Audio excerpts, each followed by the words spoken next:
이 13장에 나와 있는 이 사랑이라는 이 단어가, 사랑이라는 이 주제가 13장에 나오는 것은 12장까지 사도 바울이 은사에 대해서 이야기를 하고, 그 모든 은사를 가지고 있는 것 중에 최고의 은사, 가장 좋은 것, 그것을 이야기하면서 이 사랑이라는 것을 언급합니다. 모든 은사가 있고 모든 능력이 있다 할지라도 사랑이 없으면 아무것도 아니다. 그러면서 사랑의 항목들을 하나하나 이렇게 설명하고 있습니다. 우리가 지난주 수요일 날 앞부분에 봤고, 오늘은 이 5절부터 나와 있는 이 사랑의 내용에 대해서 조목조목 살펴보려고 합니다. 먼저 5절 말씀을 보면요, 앞에 사랑이라는 단어를 넣어서 읽어보면, 사랑은 무례히 행하지 아니하며 자기의 유익을 구하지 아니하며 성내지 아니하며 악한 것을 생각하지 아니하며. 우리가 이 사랑이라는 것을 하나하나 조목조목 살피면서 우리가 염두에 둬야 될 내용이 한 가지가 있습니다. 그건 뭐냐면, 여기에 지금 나와 있는 이 사랑을 단순하게 그 세상 사람들이 이야기하는 사랑의 개념과 함께 결부시켜서 우리가 이해를 하면 단순하게 도덕적인 어떤 선과 사랑을 가지고 있는 것이 최고의 은사인 것처럼 이야기할 수 있다는 겁니다. 그런데 지금 사도 바울이 이야기하고 있는 이 사랑이라는 것은 그리스도인이 성령의 사람으로서 이 땅의 삶을 살아가면서 반드시 가져야 될 덕목으로서의 사랑을 이야기하는 겁니다. 그리고 이 사랑은 우리가 마음속에서 우러나오는 그 차원을 넘어서서 우리를 지배하고 우리를 주장하시는 성령의 그 능력으로 말미암아 나오는 사랑을 이야기하는 겁니다. 그래서 단순하게 문자적인 사랑의 의미만을 가지고 우리가 생각하면 그냥 넘어갈 수 있지만, 여기에 담겨 있는 깊은 의미가 있기 때문에 항목을 하나하나 살펴보도록 하겠습니다.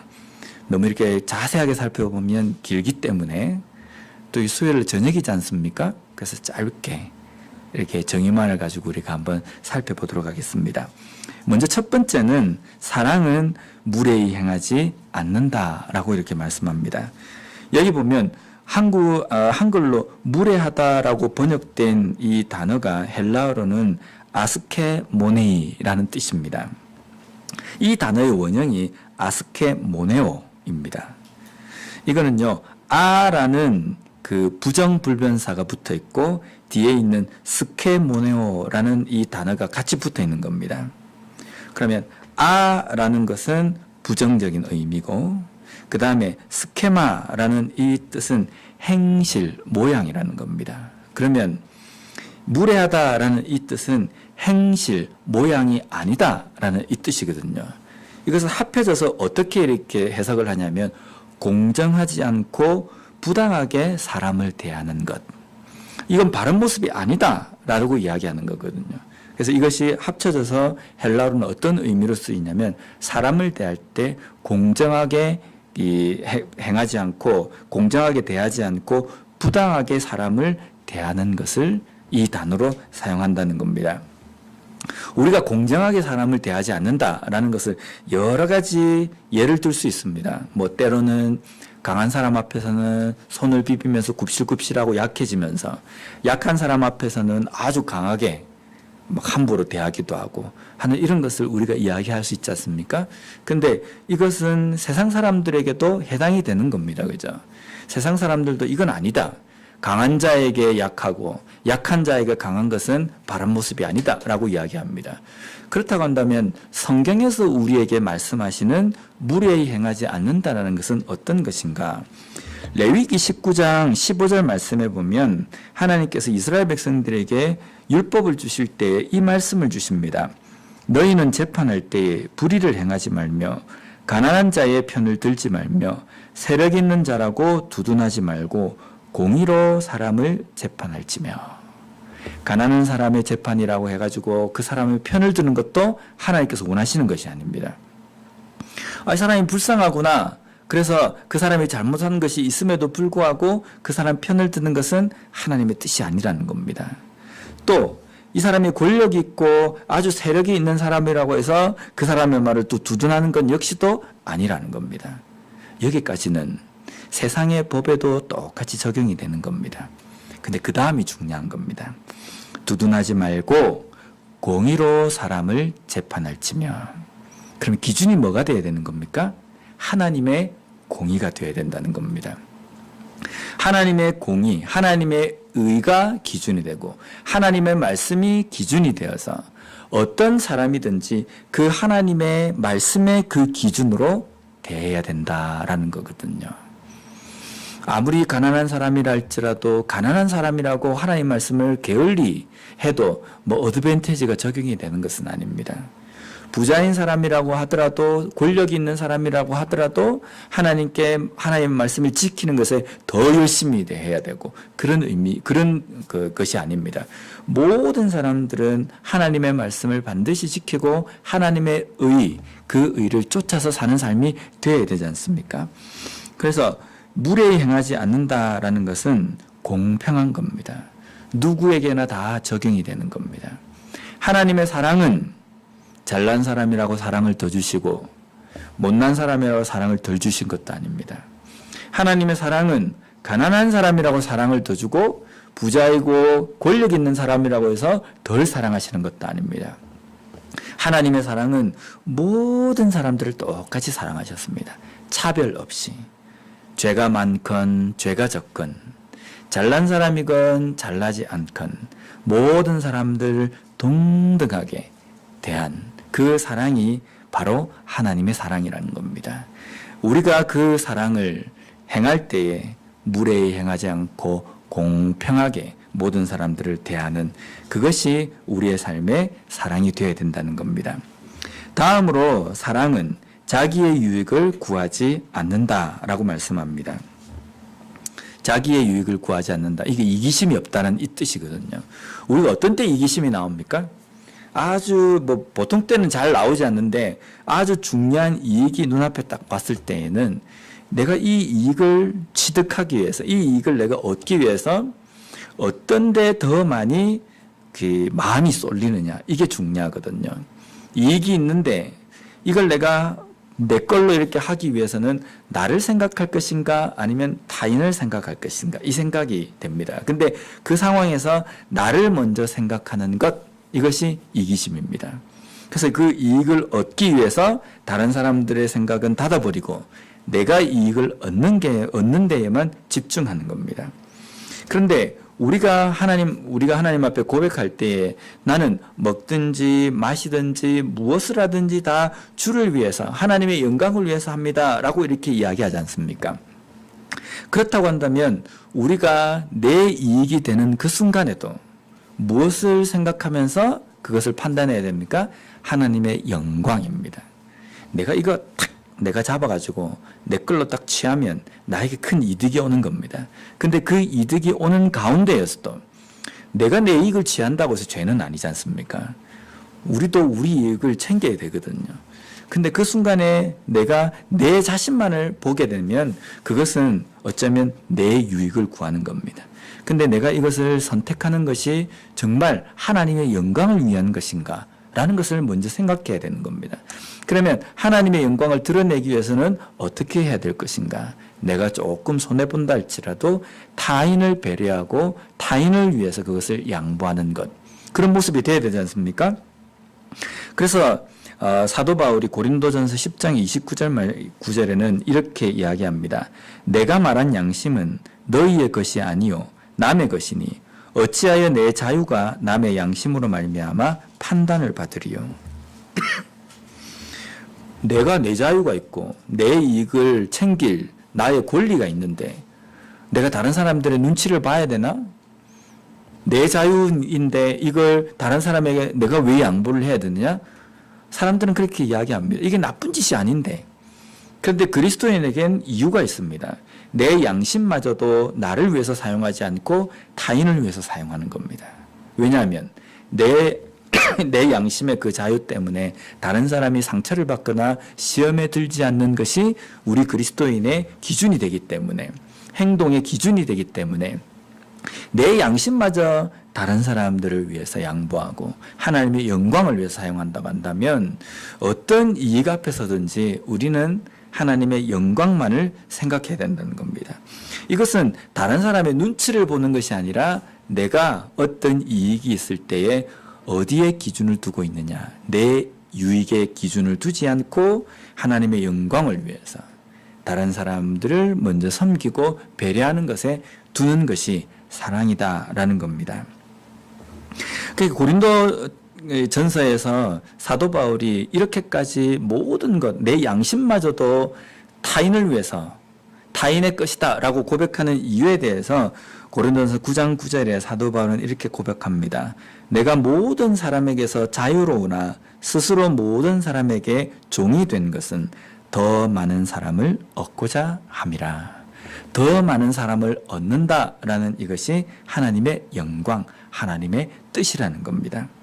사랑을 가진 사람은, 진정한 사랑의 사람은 내 이익을 구하지 않고 타인을 위해합니다. 타인을 위하는 이유는 그냥 단순하게 겉들어 보기에 착한 사람이라는 것을 나타내기 위해서가 아니라 하나님의 영광이 기준이 되어 있기 때문에, 하나님의 영광이 어떤 것을 선택하는 기준이 되어 있기 때문에 그것이 다른 사람에게 양보하는 모습으로 나타난다는 겁니다. 우리가 사랑의 사람이라고 한다면 이러한 자기의 유익을 구하지 않는 삶이 되어야 된다는 겁니다. 다음으로 사랑의 항목에는 사랑은 성내지 않습니다. 우리가 흔히 이런 말을 하지 않습니까? 내가 폭발했다. 내 뚜껑이 열렸다. 이렇게 이야기하지 않습니까? 그런데 성내지 않는다라고 이야기할 때 우리가 보통 영어 단어로 발작, 감정의 폭발 이런 걸 이야기할 때 페럭시즘이라는 단어를 쓰지 않습니까? 이 페럭시즘이 헬라어에 오늘 기록되어 있는 성내다라는 이 단어에서 파생이 되었습니다. 그러면 사랑은 성내지 않습니다라는 것은 사랑은 뚜껑이 열리지 않습니다라는 겁니다. 사랑은 감정이 폭발하지 않습니다. 사랑은 감정의 발작을 나타내지 않습니다라는 이 뜻입니다. 격분해가지고 화가 밖으로 욱하고 나오는 겁니다. 근데 사람이 어떻게 화를 안 낼 수 있습니까? 화가 날 수 있습니다. 그래서 사도 바울도 보면 에베소서에 보면 이렇게 이야기합니다. 4장 26절 말씀에 보면요. 분을 내어도 죄를 짓지 말며 해가 지도록 분을 품지 말고, 분을 내면 너 지옥 간다. 분을 내면 너는 정말 나쁜 인간이다. 이렇게 이야기하는 것이 아니라 분을 내어도 죄를 짓지 말고 해가 지도록 분을 품지 말라. 이 말뜻은 우리 속에 있는 화와 분을 다스려야 한다라는 겁니다. 하나님께서 가인에게도 그 말씀하셨거든요. 네가 네 속에 있는 그 분을 너가 제어해야 한다. 근데 가인은 제어하지 않습니다. 그래서 그 두 손을 들어가지고 동생 아벨을 살인하는 데까지 가지 않습니까? 우리가 분을 품는 이것을 다스리지 않고 해가 지도록 계속 마음속에 두고 있으면 이 분은 점점 이렇게 작아지는 것이 아니라 점점 이게 압축이 되는 겁니다. 안으로 쏙 빵빵하게 그냥 풍선이 그냥 빵빵하게 단단하게 되는 것처럼 이렇게 부풀어 올라가지고 꽉 하고 있습니다. 그래서 어떤 조그만 외부 충격이 콕 하고 들어오면요, 그냥 꽉 하고 폭발을 해버리거든요. 이 폭발을 하면, 이 분을 폭발을 하게 되면 이 나중에 행동이 마비가 되어가지고 어디까지 나오냐면 뭐 너무 이렇게 확대 해석을 하는 게 아닌가라고 이야기할지 모르지만 그 분이 점점 자라서 나중에는 살인하는 데까지 이를 수도 있다는 겁니다. 모든 분이 그렇다는 것이 아니라 그 정도까지 이 화라는 것이 힘이 있거든요. 누군가를 향해서 마음속에 품고 있는 그 분이 이러한 일들을 하게 된다는 겁니다. 그런데 우리가 분이라고 이야기할 때 화 이런 것들을 부정적인 어떤 견해로만 생각하거든요. 저 사람이 나를 화가 나게 했다. 그래가지고 내가 이를 으드득 갈면서 그렇게 생각하는 것만을 우리가 이야기하는데, 우리가 보통 표현할 때 의분이라는 게 있습니다. 이 사회 구조, 잘못된 정치 이런 것들을 향해서 품는 그 분을 의분이라고 우리가 표현하거든요. 근데 사도 바울이 에베소 교회에 이야기할 때 분을 내어도 죄를 짓지 말라고 이야기했습니다. 우리 속에 그런 의로운 분노가 생길 수 있습니다. 그런데 우리 사람들은요, 이 의로운 분노를 가지고 어떤 행동을 할 때에는 그 행동이 정당화하다, 정당성이 있다라고 우리가 꾸밉니다. 꾸민다는 표현보다는 정당성을 주장을 합니다. 사회가 이 정도로 모순이 있기 때문에 뭐 돌을 던지고 화염병을 던지고 이렇게 하는 것이 정당하다고 생각하는 겁니다. 정치가 잘못되어져 가기 때문에 거기에 대해서 뭐 어떤 부정적인 어떤 행동을 하는 것에 대해서도 이건 당연하다라고 생각하거든요. 그런데 그 분으로 말미암아 표출되어지는 그 어떤 행동들이 절대로 죄를 짓는 모습이 돼서는 안 된다는 겁니다. 그래서 우리가 분을 가지고 있을 때 그 분을 가지고 어떻게 이것을 잘 다스리고 우리의 행동으로서 나타나느냐, 이것을 잘 다스리는 삶이 되어야 된다는 겁니다. 그래서 누군가를 향해서 분을 가지는 것을 다스리고 제어하고 그것을 죽여나가는 것은요, 다른 것에 있는 것이 아니라 그 사람을 사랑하고 긍휼을 베풀고 용서하고 품는 마음이 있어야지만이 그 사람에 대해서 그 분을 제어하고 또 사라지게 만들 수 있다는 겁니다. 사랑은 어떤 사람, 어떠한 상황, 분을 낼 수 있고 화를 낼 수 있는 그 상황에서도 그 분을 품고 그것을 표출하지 않는, 그것이 사랑이라는 겁니다. 이것은 어쩌면 오히려 그 사람에 대해서 긍휼하고 그 사람을 오히려 품는 그러한 모습을 우리에게 요구하는 항목이라고 이야기할 수 있습니다. 다음으로 사랑은 악한 것을 생각하지 않는다라고 말씀합니다. 여기에 보면 생각하다라는 이 동사가 헬라어 원어로는요, 로기제타이라고 이렇게 되어 있습니다. 이 로기제타이라는 뜻이 어떤 때 사용되냐면 계산하는 겁니다. 하나 둘 계산하고 계획을 세우고 이런 것들이 로기제타입니다. 그러면 악한 것을 계산하지 않는다, 악한 것을 계획하지 않는다, 이 뜻입니다. 악한 것을 생각하지 않는다라는 이 뜻이 무슨 뜻이냐면 나에게 어떤 불이익을 주거나 나에게 어떤 잘못된 어떤 행동을 한 사람에 대해서 마음에 앙심을 품고 복수하려고 하는 생각을 가지지 않는다. 어떻게 하면 내가 이것을 갚을 것이냐 라서 계획을 세워가지고 그 사람을 함정에 빠뜨리기 위해서 악한 그러한 계획을 세우지 않는다라는 이 뜻입니다. 참 힘들잖아요. 그죠? 나에게 불이익을 일으키고 나에게 손해를 입힌 사람에 대해서는 우리는 이를 갑니다. 어떻게 내가 이것을 갚을 것이냐. 어떤 때는 억울해서 잠도 잘 오지도 않고 자다가도 벌떡벌떡 일어나고 이게 심장에서는 뜨거운 기가 막 올라오고 막 그러잖아요. 어떻게 그렇게 잘 아는가? 겪으니까. 저도 겪어봤기 때문에 나에게 어떤 섭섭하거나 부정적인 어떤 해를 입힌 사람에 대해서는 어떻게 이것을 갚을 것인가? 이런 마음, 이 속에 뜨거운 것 때문에 그런 생각이 들거든요.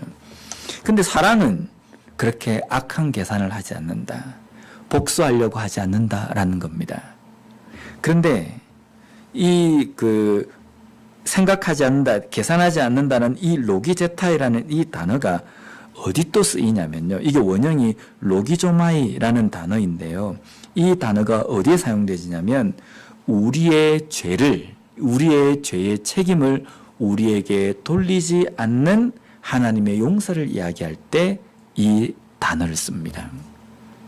하나님께서 우리의 죄를 우리에게 돌리신다. 어떻게 보면 이게 복수라는 표현보다는 네가 행한 대로 다시금 너에게 갚는다라는 이 의미거든요. 이 의미를 사용할 때 하나님은 이렇게 하지 않으신다.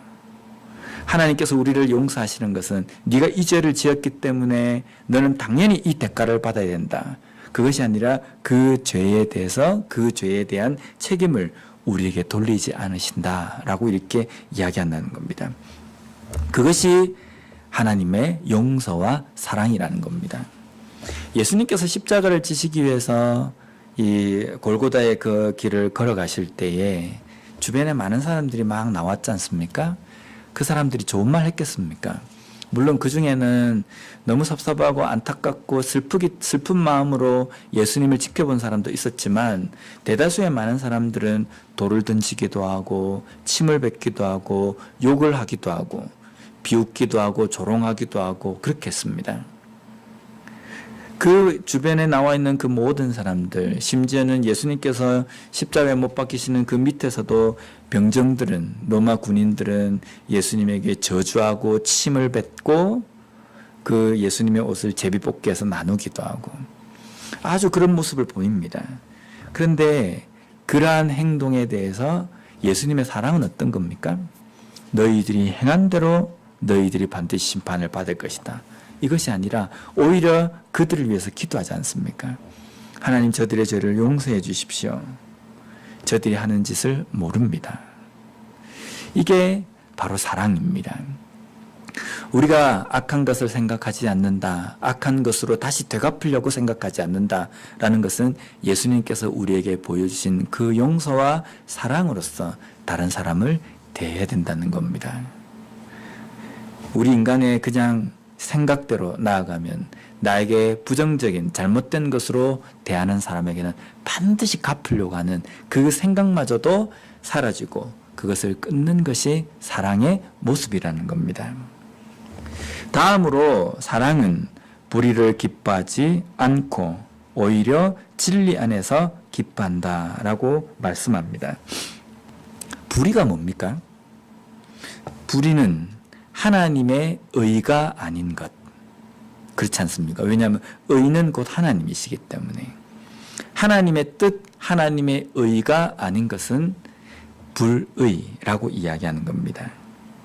그러면 사랑은 불의를 기뻐하지 않는다라는 이 뜻은 당연한 거잖아요. 그런데 여기에 보면 아주 깊은 의미가 담겨 있는데요. 지금 이 세상은 보면 우리가 볼 때 불의가 판을 치잖아요. 하나님께서 원하시는 하나님의 뜻이 가득한 곳이라기보다는 하나님의 뜻이 아닌 대로 움직여 가고 있는 겁니다. 하나님의 말씀대로 세상이 선하게 돌아가는 것이 아니라 점점점 악해져 가는 겁니다. 그 가운데서 우리가 그리스도인으로 이 땅의 삶을 살아가면서 야, 나는 잘 살고 있다, 내 삶은 괜찮다라고 이야기하는 기준이 내 배가 좀 부르고 내 삶이 윤택하기 때문에 나는 뭐 잘 살고 있다, 지금 내 삶은 괜찮다라고 이렇게 말해서는 안 된다는 겁니다. 진정한 그리스도인은 불의를 기뻐하지 않는다. 이 세상이 불이기 때문에 이 불의를 보면서 안타까워하고 가슴을 쳐야 된다는 겁니다. 이 불의가 판치는 세상 가운데 하나님의 의를 알지 못하고 죽어가는 사람들 때문에 나는 비록 잘 먹고 잘 산다 할지라도 기뻐하지 않고 오히려 그 가운데서 안타까움을 가지고 있는 사람, 그리고 불의를 기뻐하지 않고 오히려 진리 안에서 기뻐한다. 이 말 뜻은 진리는 곧 예수 그리스도입니다. 그 예수 그리스도를 불의가 판치는 세상 가운데 하나님의 의를 알지 못하고 죽어가는 영혼들에게 그 의를 온전히 전하고 진리를 온전히 선포함으로 인해서 죽어가는 영혼들이 다시금 하나님께 돌아오는 그 일을 통해서 기뻐하고 즐거워하는 삶을 사는 것이 진정한 그리스도인의 삶이라는 겁니다. 왜 우리가 이런 삶을 살아야 됩니까? 우리가 이제 좀 이런 표현을 좀 쓰면 어떻게 좀 그렇지만은 하나님께서는 하나님의 존재 그 자체만으로도 완전하고 완벽하지 않습니까? 세상을 내려다보니까 세상은 악하게 변해갑니다. 그럼 하나님께서는 답답한 게 없으세요. 그래서 이 세상이 악한 대로 가다가 그냥 완전히 폭망하도록, 완전히 망하도록 내버려 두어도 아무 그러한 잘못이 없으신 겁니다. 그런데 하나님께서는 이 땅을 구원하시기로 작정하십니다. 왜 그렇습니까? 불의 가운데 죽어가는 그 인간의 영혼들을 불쌍히 여기셨기 때문입니다. 하나님의 존재 자체로는 그냥 그 안에서도 기뻐하시고 그 안에서도 만족하시면서 그렇게 존재하실 수 있는데 굳이 이 세상을 보면서 이 세상을 보면서 구원하시기로 작정하신 것은 바로 불의 가운데 죽어가는 영혼들을 보시며 안타까워하시기 때문입니다. 그래서 하늘의 부자를 포기하시고 천한 인간의 몸을 입고 이 땅에 오셨다는 겁니다. 이것은 사랑 때문입니다. 우리도 또한 우리 존재 그 자체로 그냥 가만히 있으면 잘 먹고 잘 살고 편안하게 살 수 있는 겁니다. 근데 우리가 이 땅의 삶을 살아가면서 불의를 기뻐하지 않고 진리 안에서 기뻐해야 되는 이유는 이 세상 가운데 죽어가는 영혼, 하나님의 의를 알지 못하고 죽어가는 영혼들에 대해서 안타까운 마음, 가슴을 치는 마음이 있어야 된다는 겁니다. 우리 교회도 마찬가지입니다. 교회가 하나님의 말씀대로 서 있고 사랑의 교회가 되어야 되는 어떤 그런 모습은 뭐냐면 우리 교회가 이 존재가 잘 운영이 되고 공동체가 그나마 그래 잘 된다 이것으로 만족하는 것이 아니라 교회 밖에 하나님의 말씀을 알지 못하고 하나님의 의를 깨닫지 못하고 진리를 알지 못하고 죽어가는 영혼들을 향해서 안타까운 마음으로 가슴을 쳐야 된다는 겁니다. 그리고 그들에게 진리를 선포하고 진리를 가르침으로 말미암아 그 사람들이 복음을 깨닫고 하나님 앞에 돌아오는 모습을 보면서 그것이 우리의 즐거움이고 그것이 우리의 기쁨이 되어야 된다는 겁니다. 어쩌면 이것은 사랑의 더 적극적인 표현일 수 있습니다. 만약에 내가 사랑으로서 진리를 전하고 또 그들에게 사랑으로 대했지만 그들에게 돌아오는 어떤 피드백은 침 뱉고 모욕적인 말을 하고 콧방귀를 뀌고 무시하는 행동을 할 때 섭섭하지 않습니까? 나는 좋은 의도로 이렇게 했는데 상대방이 나에 대해서 그런 부정적인 반응을 딱 보일 때에는 내가 진짜 이런 생각이 들지 않습니까? 근데 그런 반응이 온다 할지라도 끝까지 그 사람에 대해서 포기하지 않는 것이 사랑이라는 겁니다. 왜냐하면 하나님께서도 우리를 그렇게 포기하시지 않으셨기 때문입니다. 마지막으로 나와 있는 그 말씀에는 7절에 보면 모든 것을 참으며 모든 것을 믿으며 모든 것을 바라며 모든 것을 견디느니라 라고 이렇게 되어 있는데 이 7절 말씀은 뒤에 있는 8절 이후부터 이 내용과 함께 이렇게 연결지어 가지고 설명을 해야 되기 때문에 다음 주 수요일 날 이 7절부터는 우리가 한번 보도록 하겠습니다. 오늘 이 말씀을 통해서 우리가 다시 한번 돌아봐야 될 것은 지금 내가 하는 사랑은 어떤 사랑인가? 혹시 내가 하는 이 사랑에도 유효기간이 있지 않은가? 여기까지만 내가 딱 견디고 참고 내가 딱 하다가 여기 넘어서서도 그 사람이 나에 대해서 안 좋은 반응을 볼 때는 내가 그냥 욱하고 터져버리는 아니면 그냥 마음을 닫아버리는 그런 사랑이 아니라 끝까지 가는 사랑이 되었으면 좋겠습니다. 또한 내가 지금 하고 있는 사랑은 혹시 이미 유효기간이 지나 있는 사랑은 아닌가? 곰팡이가 씌어있고 유통기간이 지나서 상해 있는 사랑은 아닌가? 잘못된 사랑을 하면서 나는 예수님의 사랑을 하고 있다라고 내 스스로가 만족하면서 살아가고 있지는 않는가? 다시 한번 내가 행하는 이 사랑은 예수님께서 우리에게 주신 그 사랑 그대로를 반영하고 비추는 것이어야 하기 때문에 내가 잘 사랑하고 있느냐를 살펴보기 위해서는 하나님께서 나에게 어떤 사랑을 하셨는지를 생각해 보는 겁니다. 그러므로 말미암아 내가 만족하는 사랑이 아니라 하나님께서 말씀하신 진정한 사랑을 베풀며 행할 수 있는 우리와 우리 교회가 되었으면 좋겠습니다. 기도하겠습니다.